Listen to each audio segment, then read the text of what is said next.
Hello दोस्तों, नमस्कार। स्वागत है आप सभी का द मोम क्लासेस में। दोस्तों इंपॉर्टेंट लगाइए आज के सेशन को, क्योंकि काफ़ी इंपॉर्टेंट होने वाला वीडियो के अंदर हम 50 प्रश्नों पर अध्ययन करेंगे। वीडियो काफ़ी इंपॉर्टेंट है। जितने आपके सही होते हैं उतने ही आप कमेंट बॉक्स में ज़रूर लिखेंगे इसकी श्रीमान महोदय मेरे 30% सही है, मेरे 20% सही है, क्योंकि इससे अपना जो लेवल है उसका पता चलेगा। वीडियो की PDF प्राप्त करनी है तो लिंक दे रखा है वीडियो को डिस्क्रिप्शन बॉक्स में टेलीग्राम चैनल का, वहीं से आप हमें ज्वाइन कर सकते हैं।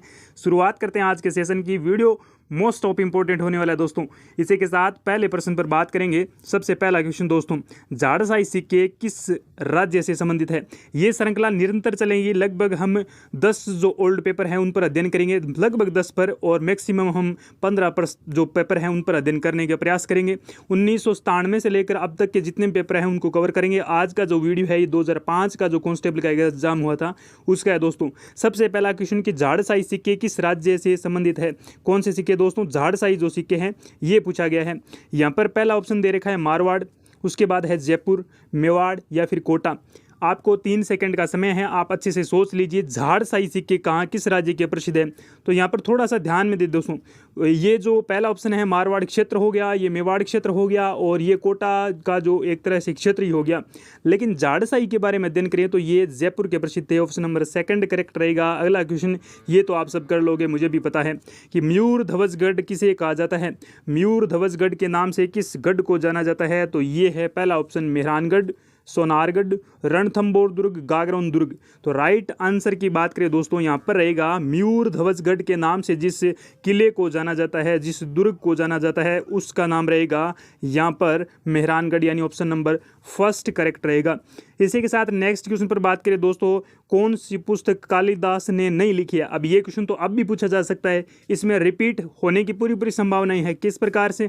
क्योंकि कालिदास ये तो कोई करंट का क्वेश्चन तो है नहीं, ओल्ड पेपर में पूछा गया है। अभिज्ञान शाकुंतलम सब जानते हैं ये कालिदास की है, रघुवंश भी कालिदास की है, और इन दोनों में से आपको चुनना है कि कौन सी कालिदास की नहीं है। ये देखना दोस्तों, ये दे रखा है मालविका, अग्निमित्रम और देवी चंद्रगुप्तम। तो यहाँ पर दोस्तों राइट आंसर की बात करें तो कालिदास द्वारा लिखी नहीं गई जो पुस्तक है उसका राइट आंसर रहेगा देवी चंद्रगुप्तम, यानी ऑप्शन नंबर डी करेक्ट रहेगा।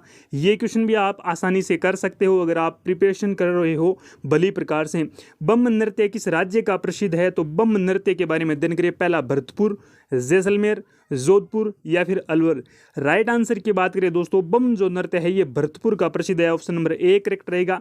इसी के साथ नेक्स्ट अगला प्रश्न रहेगा कि राजस्थान के प्रसिद्ध वादक हैं, वादक पूछा गया दोस्तों। यहाँ पर यह नहीं बताया गया कि किस चीज या किस क्षेत्र में वादक है।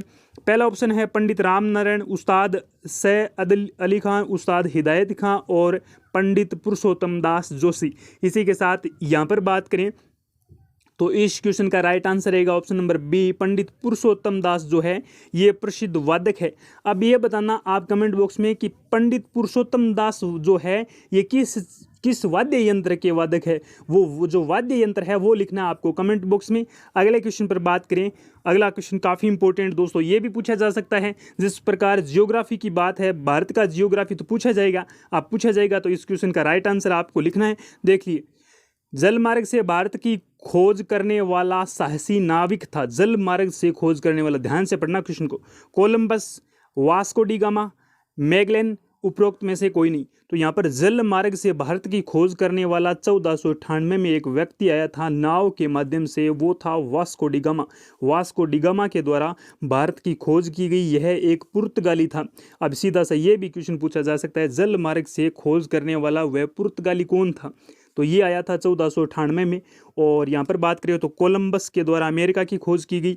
नेक्स्ट अगले क्वेश्चन पर बात करें, ऐसा लोकवाद्य जिसका निर्माण आधे कटे नारियल की कटोरी से होता है। ये भी क्वेश्चन आप कर सकते हो आसानी से कि आधे कटे नारियल से किस वाद्य यंत्र को बनाया जाता है। पहला ऑप्शन सिंगी, अलगोजा, रावण होता या फिर बपंग। यहाँ पर दोस्तों बात करें तो राजस्थान का जो राज्य वाद्य यंत्र है वो रहेगा कौन सा? अलगोजा। अलगोजा है ये राजस्थान का राज्य वाद्य यंत्र है। यहाँ पर पूछा गया है कि आधे कटे नारियल से जो कटोरी नुमा जो बनता है वो कौन सा वाद्य यंत्र है? ऑप्शन नंबर यहाँ पर थर्ड करेक्ट रहेगा, रावण हत्ता है इसका राइट आंसर। दीन ए इलाही क्या है? दीन ए इलाही, दीन ए इलाही के बारे में अध्ययन करें तो 1562 में 62 ईस्वी में अकबर द्वारा एक धर्म चलाया गया था जिसे दीन ए इलाही कहते हैं। तो यहाँ पर बात करें तो अकबर द्वारा बनाई गई मस्जिद, अकबर द्वारा लिखी गई धार्मिक पुस्तक, धार्मिक पुस्तक अकबर कैसे लिखेगा? अकबर की तो कोई और लिखेगा, क्योंकि अकबर एकमात्र मुगल शासक था जो कि अनपढ़ था। अकबर द्वारा बनाया गया सर्वधर्म प्रार्थना स्थल और अकबर द्वारा निर्धारित धार्मिक एक पंथ था दोस्तों। तो ऑप्शन नंबर डी करेक्ट रहेगा। नेक्स्ट बात करें, ये भी काफ़ी इंपॉर्टेंट दोस्तों, इस प्रकार के क्वेश्चन आजकल के ट्रेंड में हैं। यहाँ पर बात करें असहयोग आंदोलन, बंगाल का प्रथम विभाजन, गांधी इरविन पैक्ट, चोरा चोरी कांड। यहाँ पर पूछा गया दोस्तों सुमिलित करना है, तो ये यहाँ पर आगे सन दे रखा है कि कौन से सन में किस का प्रारंभ हुआ। पहला ऑप्शन दे रखा है यहाँ पर, आप थोड़ा सा ध्यान से देखिए इस क्वेश्चन को, और अगर राइट आंसर कर सकते हो तो आप करना, बिल्कुल आपको समय दिया जाएगा। यहाँ पर देखिए दोस्तों, असहयोग आंदोलन, बंगाल का प्रथम विभाजन, गांधी इरविन ये दे रखा है पैक्ट, चोरा चोरी कांड। यहाँ पर दोस्तों राइट आंसर की बात करें तो असहयोग जो आंदोलन है ये 1920 में शुरू हुआ था और 1922 में ख़त्म हुआ था। इसी के साथ अगला जो पॉइंट रहेगा वो रहेगा बंगाल का प्रथम विभाजन। बंगाल का प्रथम विभाजन हुआ था 1905 के अंदर, बंगाल का प्रथम विभाजन 1905 के अंदर। इसी के साथ चोरा चोरी कांड और गांधी इरविन जो पैक्ट है उसके बारे में अध्ययन करें तो ये गांधी इरविन पैक्ट है ये 1931 में, और चोरा चोरी कांड जो है ये हुआ था दोस्तों कब? चोरा चोरी कांड हुआ था दोस्तों 1922 में। ये जो चोरा चोरी कांड हुआ था तब असहयोग आंदोलन जो था ये गांधी जी ने वापस ले लिया था। तो इसकी साथ बात करें तो यहाँ पर पहले का ऑप्शन रहेगा 4 नंबर, दूसरे का रहेगा 1 नंबर, तीसरे का रहेगा 1931, चौथे का रहेगा 1922, यानी ऑप्शन नंबर बी करेक्ट रहेगा। इसी के साथ नेक्स्ट क्वेश्चन पर बात करते हैं। एक छोटी सी बात और बता दूं आपको, 16 दिसंबर बात करें दोस्तों तो 1971 को किसको देश बनाया गया था? तो ये बनाया गया था पाकिस्तान से अलग करके बांग्लादेश को। तो यहाँ पर ध्यान रखना दोस्तों, 16 दिसंबर 1971 को बांग्लादेश बना था, एक नया देश पाकिस्तान से अलग होके। शेखावाटी क्षेत्र में स्थानीय भाषा में कुओं को क्या कहते हैं? ये क्वेश्चन तो अगर शेखावाटी क्षेत्र से है वो तो बिल्कुल कर लेगा, जोहड़, बावड़ी, बेरा या फिर खूह। यहाँ पर दोस्तों राइट आंसर की बात करें तो जोहड़ कहते हैं शेखावाटी क्षेत्र में स्थानीय भाषा को, कुओं को। अब आपको कमेंट बॉक्स में लिखना है जोहड़ वाले बाबा के नाम से किन्हें जाना जाता है? किनको? जोहड़ वाले बाबा के नाम से किन्हें जाना जाता है? अगर आप भली प्रकार से कांस्टेबल की स्ट्रिक्ट तरीके से तैयारी कर रहे हैं तो आप कमेंट में ज़रूर लिखोगे। नेक्स्ट बात करते हैं, कर्क रेखा राज्य के किस जिले से होकर गुजरती है?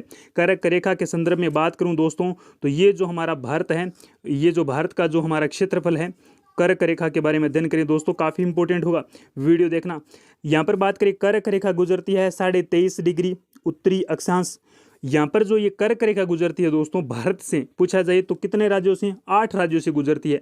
अब ये पूछा जा सकता है कि यहाँ पर जो 7 सिस्टर्स जो है, यानी जो ये 7 राज्यों का जो समूह है, ये जो 7 राज्यों का समूह है इनमें से किन राज्यों से गुजरती है? तो इनमें दोस्तों 2 राज्यों से गुजरती है, त्रिपुरा और इसी के साथ पूछा जाए तो मिजोरम जो राज्य है, कौन सा?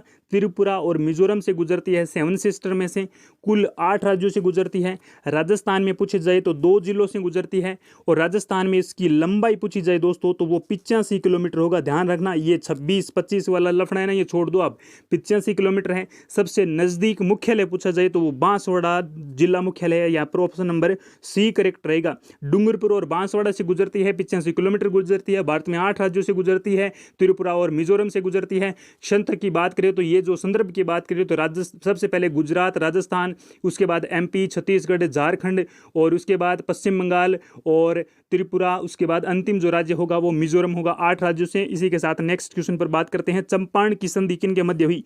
चंपारण की संधि, हमने चंपारण की संधि की बात करना है, मारणाकुंभा और रणमल के बीच। मारणाकुंभा और रणमल के बीच संधि कौन सी हुई थी ये लिखना है दोस्तों कमेंट बॉक्स में। माणाकुंभा और रणमल के बीच नहीं हुई थी, माणाकुंभा और जोधा के बीच हुई थी। कौन सी? आवल बाउल की संधि। कौन सी हुई थी? आवल बाउल की संधि। वो लिखना आप कमेंट बॉक्स में कब हुई थी। मालवा और गुजरात के सुल्तानों के बीच, माणाकुंभा और मालवा के सुल्तानों के बीच, इनके बीच तो युद्ध हुआ था। कहाँ संधि हुई थी? राणा सांगा और बाबर के बीच। ये मालवा के सुल्तान को हराने के उपलक्ष्य में ही किसको बनाया गया था? विजय स्तंभ को, जिसे हम कीर्ति स्तंभ कहते हैं। यहाँ पर पूछा गया है कि चंपारण की संधि किन के मध्य हुई? मालवा और गुजरात सुल्तानों के बीच, यानी ऑप्शन नंबर बी करेक्ट रहेगा। मालवा और गुजरात के जो सुल्तान है ये एकजुट होकर कुंभा से युद्ध करना चाहते थे, इस वजह से इन्होंने संधि की थी। और इनके बाद में जो सारंगपुर का युद्ध लड़ा गया है, कब दोस्तों? सारंगपुर का युद्ध के उपलक्ष्य में बनाया गया था विजय स्तंभ। और सारंगपुर का युद्ध महाराणा कुंभा और मालवा के सुल्तान के बीच में हुआ था।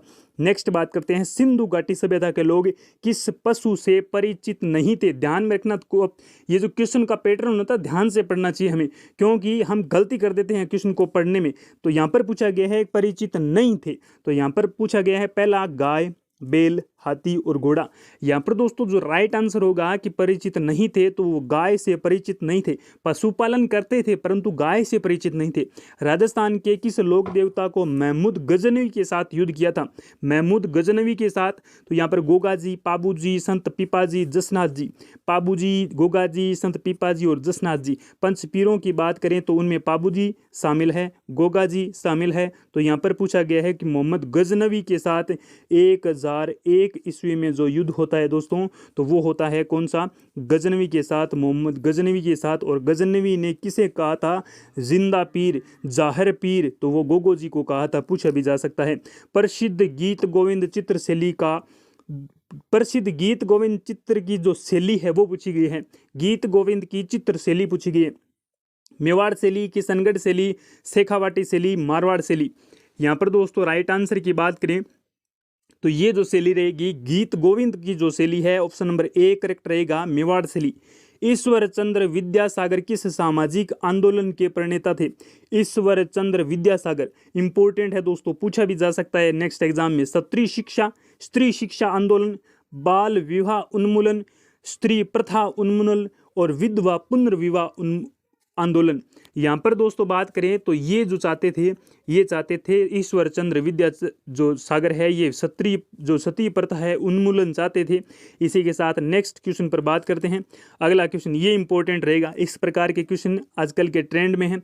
जय हिंद, तरुण राजस्थान, नवीन राजस्थान, राजस्थान केसरी, वर्धा, कोटा, अजमेर, ब्यावर, ये समाचार पत्र है और ये जहाँ से प्रकाशित होते हैं वहाँ के जो स्थल है, जगह का नाम है। तो यहाँ पर पूछा गया दोस्तों, सबसे पहले बात करें तो यहाँ पर पूछा गया है, तो यहाँ पर देखो तरुण राजस्थान, नवीन राजस्थान। तरुण राजस्थान तो कहाँ से प्रकाशित होता था? ये तो होता था कोटा से। और नवीन राजस्थान जो है ये प्रकाशित होता था कहाँ से? ये होता था ब्यावर से। और इसी के साथ राजस्थान केसरी होता था अजमेर से। और अगला राइट आंसर रहेगा दोस्तों जय हिंद जो है ये कहाँ से? वर्धा से ये समाचार पत्र का प्रकाशन होता था। जय हिंद वर्धा से, यानी एक में रहेगा, एक में दो। यहाँ पर थोड़ा सा कन्फ्यूजन हो गया है कि जय हिंद जो है दोस्तों वो कहाँ से था? ये जय हिंद था कोटा से। और यहाँ पर बात करें तो तरुण राजस्थान था ब्यावर से। और नवीन राजस्थान जो था ये था अजमेर से। और राजस्थान केसरी था वर्धा से, राजस्थान केसरी। और ये जो प्रताप नामक समाचार था ये वर्धा से प्रकाशित होता था। यहाँ पर ऑप्शन नंबर ए करेक्ट रहेगा। नेक्स्ट क्वेश्चन पर बात करते हैं। भीलों की भाषा में डेपाड़ा क्या है? डेपाड़ा कुर्ता, तंग धोती, अंगरखी, साफा। आसानी से कर दोगे, मुझे भी पता है। डेपाड़ा जो है भील भाषा में डेपाड़ा तंग धोती को कहते हैं। ऑप्शन नंबर बी करेक्ट रहेगा। ये करिए, ये इसमें इंटरेस्ट आएगा। लेखक है, पुस्तक है, सुमित्रानंदन पत, अजात शत्रु, जयशंकर प्रसाद, युगवाणी, मुंशी प्रेमचंद्र, निर्जा, महादेवी वर्मा, रंगभूमि। यहाँ पर दोस्तों बात करें तो सबसे पहले सुमित्रानंद जो पंथ है इसकी युगवाणी है। युगवाणी किसकी है? सुमित्रानंदन पत की। इसी के साथ बात करें तो अगला है जयशंकर प्रसाद की है अजात शत्रु। और नेक्स्ट बात करें तो मुंशी प्रेमचंद की जो पुस्तक है वो है रंगभूमि। कौन सी है? रंगभूमि। और महादेवी वर्मा की है निर्जा, यानी ऑप्शन नंबर ए करेक्ट रहेगा दोस्तों। नेक्स्ट बात करते हैं अगले क्वेश्चन पर कि किसका चित्रण कपड़े पर नहीं किया जाता, ध्यान में रखना, नहीं किया जाता। फट देखते हैं यहाँ जी, ये लो, ऐसा नहीं होता। किसका चित्रण कपड़े पर नहीं किया जाता, फट किया जाता है पिछवाइया नाथ द्वारा। पटचित्र, ये पटचित्र भी कपड़े पर होते हैं, लेकिन जो ये पान्ने होते हैं ना, ये पान्ने कपड़े पर नहीं होते। ये किस पर होते हैं, कमेंट जरूर करना। नेक्स्ट बात करते हैं, पाचक रसों में निम्न में से कौन सा अम्ल पाया जाता है जो हमारे शरीर में निर्मित होता है।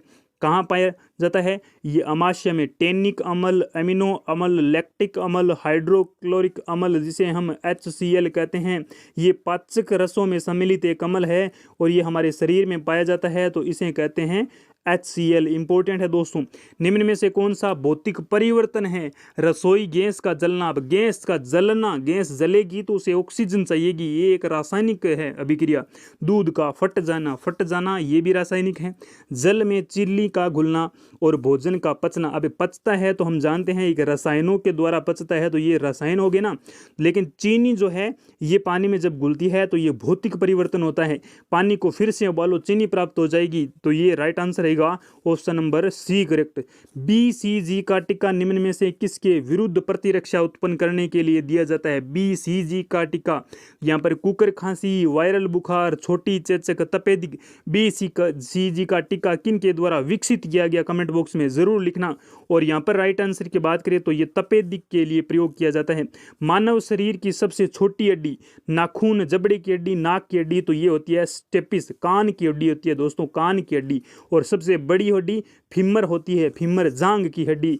नेक्स्ट बात करें, ये भी पूछा जा सकता है इसमें, अब ये करंट से थोड़ी जुड़ा हुआ है। ग्रेमी पुरस्कार किस क्षेत्र में उल्लेखनीय योगदान के लिए दिया जाता है।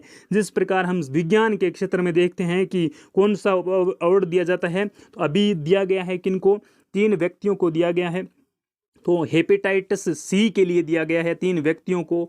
आप कमेंट बॉक्स में लिखना वो 3 व्यक्ति कौन है जिनको हेपेटाइटिस सी के लिए जो वर्तमान में नोबेल पुरस्कार दिया गया है। ये जो नोबेल पुरस्कार है ना, ये नोबेल पुरस्कार संगीत के क्षेत्र में नहीं दिया जाता। संगीत का जो नोबेल है उसको बात करें तो उसको कहते हैं ग्रेमी पुरस्कार।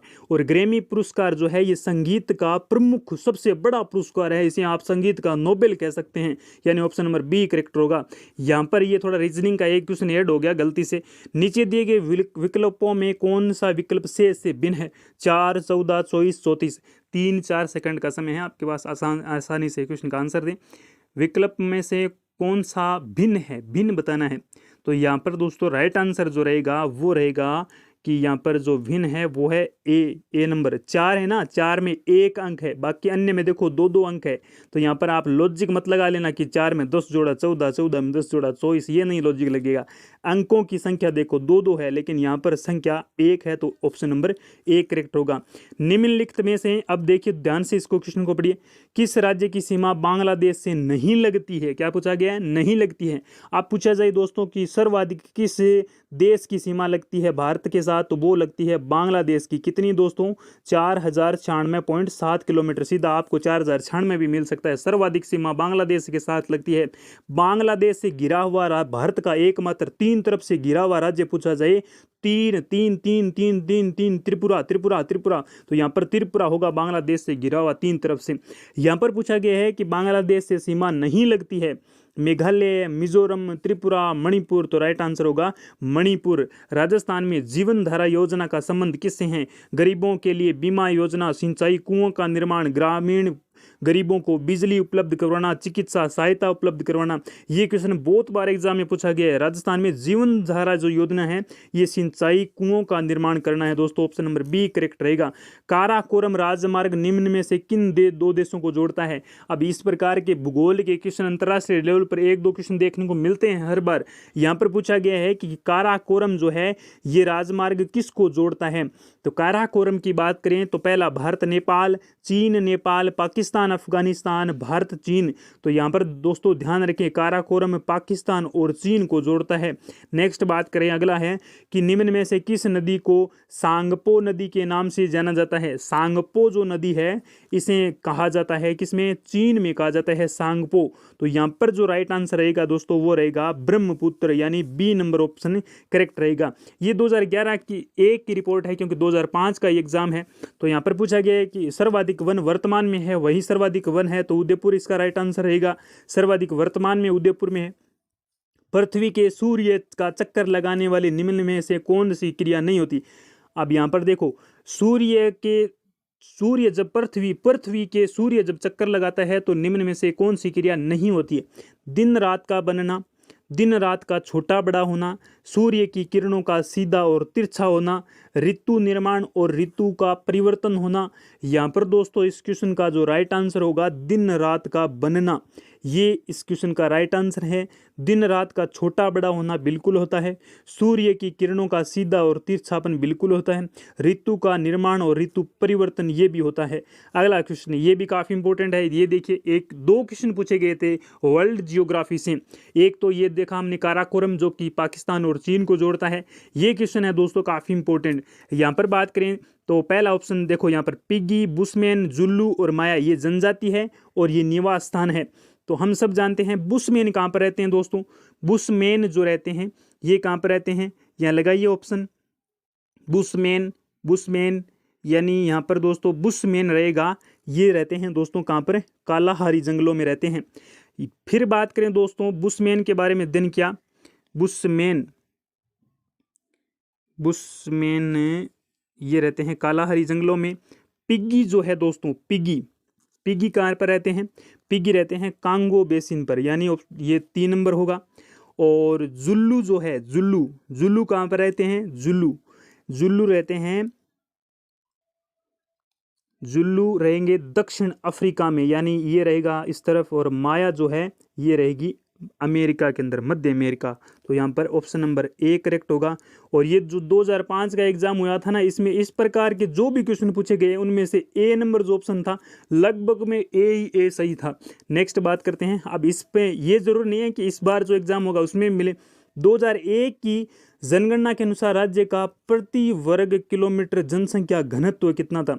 2001 में ये 165 था। वर्तमान का आपको लिखना है कमेंट बॉक्स में कि वर्तमान राजस्थान राज्य का प्रति वर्ग किलोमीटर में कितना जन घनत्व है।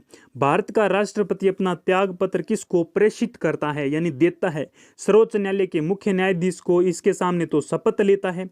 और नेक्स्ट अगला, प्रधानमंत्री को बिल्कुल नहीं देता, लोकसभा अध्यक्ष को बिल्कुल नहीं देता, राष्ट्रपति देता है उपराष्ट्रपति को अपना त्यागपत्र। सत्यमेव जयते का सूत्र वाक्य किस ग्रंथ से लिया गया है, ऋग्वेद, महाभारत, रामायण, मुंडक उपनिषद।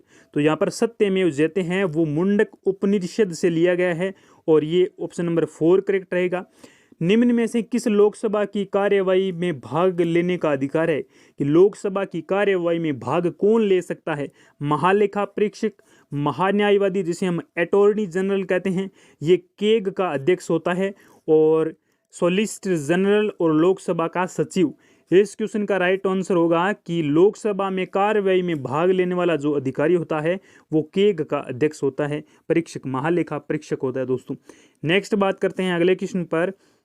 ये भी देखो इस प्रकार का तीसरा क्वेश्चन आ गया वर्ल्ड जियोग्राफी से। ओम्बुड्समैन संस्थान किस देश की है, स्वीडन की, न्यूजीलैंड की, ग्रेट ब्रिटेन की, डेनमार्क की। ऐसे क्वेश्चन हमेशा दिए जाते हैं ताकि 100% को स्कोर ना कर सके और ये जो मेरिट का लेवल होता है ये डाउन रहे। तो ये तो क्वेश्चन मिलेंगे ही देखने को आपको, कोई सा भी एग्जाम उठा लीजिए। तो ये स्वीडन की है भाई, ओम्बुड्समैन जो मैन है, जो ये संस्था है। कौन सा कर केंद्र सरकार वसूल नहीं करती है, केंद्र सरकार कौन सा वसूल नहीं करती, उपहार कर, निगम कर, व्यक्तिगत आय कर, मनोरंजन कर।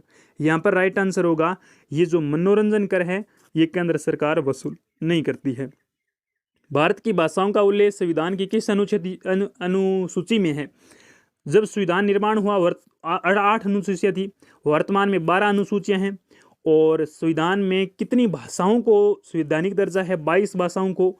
जब संविधान लागू हुआ तब 14 भाषाएं थी, कितनी भाषाओं को जोड़ा गया है, 8 भाषाओं को जोड़ा गया है। कितने संविधान संशोधन में जोड़ा गया है, 3 संविधान संशोधन में जोड़ा गया है। इस क्वेश्चन का राइट आंसर होगा कि संविधान की किस अनुसूची में भाषा का उल्लेख है, तो ये 8वीं सूची में है। और 10 जनवरी को, याद रखना दोस्तों, 10 जनवरी को मनाया जाता है विश्व हिंदी दिवस। और यहाँ पर ध्यान में रखना 14 सितंबर को मनाया जाता है राष्ट्रीय हिंदी दिवस। नेक्स्ट, उपराष्ट्रपति के संबंध में निम्न में से कौन सा कथन सही है? उपराष्ट्रपति संसद के संयुक्त अधिवेशन की अध्यक्षता करता है। उपराष्ट्रपति को हटाने के लिए महाअभियोग लगाने की आवश्यकता नहीं है।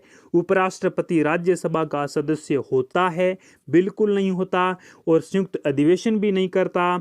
यहाँ पर पूछा गया है कि उपराष्ट्रपति का कार्यकाल 6 वर्ष का बिल्कुल नहीं होता, 5 वर्ष का होता है। तो यहाँ पर राइट आंसर रहेगा कि कौन सा कथन सही है, लगाने की आवश्यकता, ये बी नंबर ऑप्शन होगा। उपराष्ट्रपति को हटाने के लिए महाअभियोग लगाने की आवश्यकता नहीं है, तो ये नहीं है, नहीं होती है दोस्तों। इसी के साथ नेक्स्ट बात करें, कौन सा पंचायत समिति का सदस्य नहीं है? पंचायत समिति का विकास खंड ग्राम पंचायतों का सरपंच, उस क्षेत्र का विधानसभा सदस्य, ये भी होता है दोस्तों। और ये पंचायत समिति का सदस्य होता है, ग्राम पंचायतों के सरपंच बिल्कुल होते हैं, उस क्षेत्र का विधानसभा सदस्य भी होता है, पदेन सदस्यों द्वारा मनोनीत सदस्य भी होता है, लेकिन उस जिले का जो जिला कलेक्टर है वो पंचायत समिति का सदस्य नहीं होता है, यानी ऑप्शन नंबर डी करेक्ट रहेगा। और नेक्स्ट बात करते हैं, धन्वंतरी थे प्रसिद्ध भारतीय। अब देखिए ध्यान रखना, धन्वंतरी जो है दोस्तों, ये धन्वंतरी जो त्रयोदशी होती है, कब होती है? ये होती है कार्तिक कृष्ण पक्ष की जो त्रयोदशी होती है ना, इस जिसे हम धनतेरस कहते हैं, वो धन्वंतरी तेरस भी कहते हैं। उस दिन इस प्रसिद्ध व्यक्ति का जन्म हुआ था। यहाँ पर राइट आंसर ज्योतिषी, रसायनज्ञ, चिकित्सक, गणितज्ञ, तो यहाँ पर सी नंबर ऑप्शन होगा। ये धन्वंतरी जो है, इनका जन्म दिवस जो है ये धनतेरस को मनाया जाता है। और सुमेलित करना है, ये लगाइए साइंस का important question, hygrometer, hydrometer, lactometer, radiometer, इनमें से एक आपको पता हो तो आप आसानी से क्वेश्चन कर सकते हैं। लेक्टोमीटर में मापा जाता है दूध का घनत्व, अपेक्षित घनत्व। तो यहाँ पर 3 नंबर में 4 नंबर ऑप्शन देखिए, तो 3 नंबर में 4 नंबर ऑप्शन एक में मिल रहा है, तो यानी ऑप्शन नंबर बी करेक्ट होगा यहाँ पर। तो यहाँ पर अपेक्षित घनत्व माना जाता है लेक्टोमीटर से। रेडियोमीटर से क्या मापा जाता है? रेडियोमीटर से मापा जाता है विकिरण। तो ये देखिए राइट होगा। तो अगले क्वेश्चन पर बात करते हैं, वस्तु का बड़ा आभासी प्रतिबिंब प्राप्त करने के लिए प्रयोग में लेते हैं। वस्तु बड़ी दिखाई दे और आभासी प्रतिबिंब हो। अवतल दर्पण, समतल दर्पण, उत्तल दर्पण, समतल एवं उत्तल दर्पण। गुरुजी वो मोटो चेप दो ना ना ना ना मोटो कौन चेपड़ो नहीं, माइनस मार्किंग है 1/4 काट ले ला, जितना सही करो ना बिंदु ज़्यादा थर काट ले ला। तो यहाँ पर बड़ा और आभासी प्रतिबिंब, अवतल दर्पण राइट आंसर होगा ऑप्शन नंबर ए। और आज का अंतिम क्वेश्चन दोस्तों, वीडियो की PDF प्राप्त करनी है तो लिंक वीडियो के डिस्क्रिप्शन में है टेलीग्राम का, वहीं से आप हमें ज्वाइन कर सकते हैं। वीडियो कैसा लगा कमेंट बॉक्स में जरूर लिखें। रेड डॉट बीमारी किस फसल की है? गन्ना, गेहूं, चावल, मटर। इस प्रकार के नेक्स्ट वीडियो लेके आने हैं, वो भी आप कमेंट बॉक्स में जरूर करना। ये 2005 का कांस्टेबल का एग्जाम का पेपर है। न्यू जो भी जितने पेपर हैं वो आपको बता देना कि लेकर आने हैं कि नहीं लेकर आने। तो यहाँ पर रेड डॉट जो बीमारी है ये गन्ना से रिलेटिव है, ऑप्शन नंबर ए करेक्ट होगा। कैसा लगा ये 50 प्रश्नों का सेशन? कमेंट बॉक्स में जरूर लिखें। Thank you, have a nice day, wish you all the best, take care.